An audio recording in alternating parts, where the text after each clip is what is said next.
네, 올해 수능은 문이과 통합형으로 치러집니다. 달라지는 내용이 많다 보니 한국교육과정평가원이 주관하는 첫 모의 평가에 관심이 쏠릴 수밖에 없는데요. 이 시험이 일주일 앞으로 다가왔습니다. 자, 준비법과 활용법, EBS 대표 강사 윤윤구 선생님과 자세히 알아보겠습니다. 선생님 안녕하세요. 안녕하세요. 네, 자, 6월 평가원 모의 평가가 이제 일주일 앞으로 다가왔습니다. 이 시험이 작년 그리고 올해와 좀 달라지는 부분들이 어떤 게 있을까요? 2015 개정 교육과정이 적용되는 첫 번째 수능에서 가장 큰 변화점은 명목상으로 인문계열과 자연계열의 구분이 없어지면서 수능 체계가 공통 플러스 선택 과목으로 구성되어 있다는 점입니다. 예. 선택 과목이 없었던 국어 영역은 독서, 문학을 공통 과목으로 하고 화법과 작문, 언어와 매체 중에서 선택을 해야 하고요. 이과 수학, 문과 수학으로 나누었던 수학하, 수학나는 수학 1, 수학 2를 공통 과목으로 하고 확률과 통계, 미적분, 기하 중에서 선택을 해야 됩니다. 네. 결국 수험생들의 입장에서는 공통 과목의 유불리 문제와 선택 과목의 유불리 문제를 함께 추가적으로 고민해야 되는 상황이 만들어진 상황입니다. 그렇죠. 근데 이제 문이과 상관없이 과목을 선택하다 보니까 아무래도 과목에 따라서 방금 말씀하신 유리하다, 불리하다 이런 부분에 대해서 논란이 생길 수밖에 없는데 좀 자세히 좀 짚어주시죠. 네. 과목 선택과 관련된 유불리 문제는요, 새로운 수능의 체계가 발표되면서 계속 논란이 되어 왔던 부분입니다. 그런데 최근에 3월 학평, 4월 학평의 성적 데이터들을 분석하면서 이 논란이 점점 확장되고 이슈도 점점 많아지게 되는 양상을 보이고 있습니다.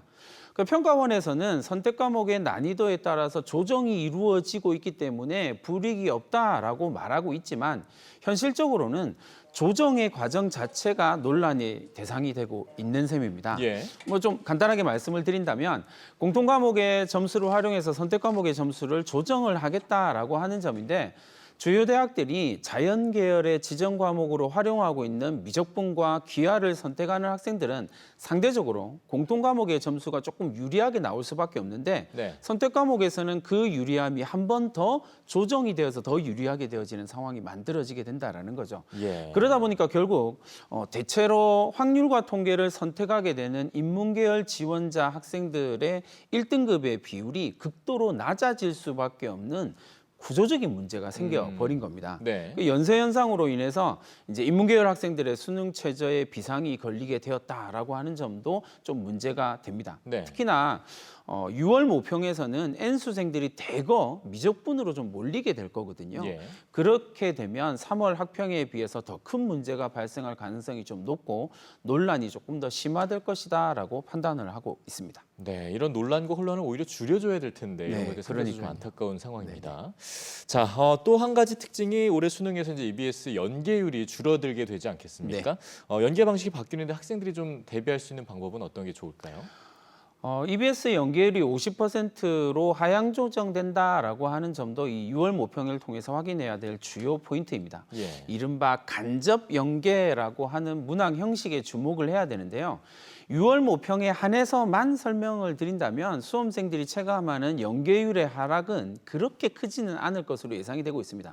하지만 9월 모평을 지나고 수능이 가까워질수록 간접 연계로 인한 체감 연계율 하락이 체감 난이도 상승으로 이어질 가능성이 매우 높다라는 점을 좀 주목해야 합니다.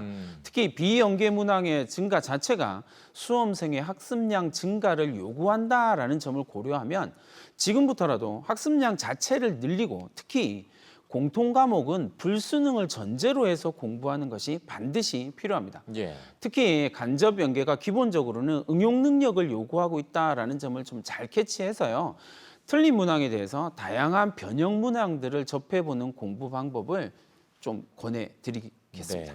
어떻게 보면 이 간접 연계를 어떻게 잘 활용하느냐가 제일 중요한 포인트가 될 것 같습니다. 그렇습니다. 자, 그러면 일주일 뒤입니다. 이제 이번 모의 평가 어떻게 좀 활용하면 좋을까요? 6월 모평은 N수생들이 합류하게 되면서 특히 성적 상위권대 N수생들이 대거 합류하게 되면서 진정한 의미에서 전국 석차를 어느 정도 가늠해 볼 수 있는 시험이라는 점이 매우 중요합니다. 6월 모평 성적의 성공과 실패에 좀 일희일비하지 말고요. 6월 모평 전체를 하나의 과정으로 이해하는 것이 중요합니다. 특히나 올해 6월 모평은 새로운 수능 체제 하에서 첫 번째 시험이기 때문에 문항 유형 분석 자체에 조금 초점을 둬야 됩니다. 더불어서 전국 단위에서 경쟁에서 자신의 약점이 명확하게 드러나는 시험이다라고 하는 것을 전제로 해서요. 보완할 수 있는 전략을 짜고 여름방학을 통해서 드러난 약점을 충분히 해결을 해야 됩니다.